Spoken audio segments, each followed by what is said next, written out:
თამარაშვილის ქუჩის გზის გამყოფი კილომეტრნახევრიანი ხეივანი კეთილ მოეწყო. რეკონსტრუქციის ფარგლებში მოეწყო საფეხმავლო ბილიკები და სარწყავის სისტემა. დაიგო ქვაფენილი, შეიცვალა ბორდიურები, დაიდგა სკამები და ურნები. ხევნის ტერიტორია სხვადასხვა სახეობის ხემცენარით და დეკორატიული ბუჩქებით გამწვანდა. დასრულებულ სამუშაოებს თბილისის მერი დავით ნარმანია გაეცნო.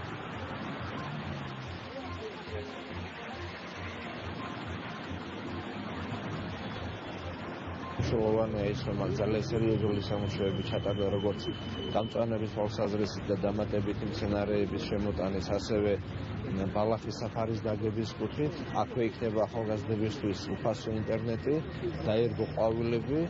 ამით კიდევ ერთი ძალიან მნიშვნელოვანი საქმე გაკეთდა და დიდი ხნის ოცნება რაც ჰქონდა ამ უბნის მოსახლეობას, აქაურ მაცხოვრებლებს, რომ 61 წლის მერე არ ყოფილა აქ რაიმე მნიშვნელოვანი განახლება, ეს ოცნება დღეს რეალობად იქცა. ეს გავხსენით, დავასრულეთ როგორც დენდროლოგიური, ასევე ინფრასტრუქტურული სამუშაოები.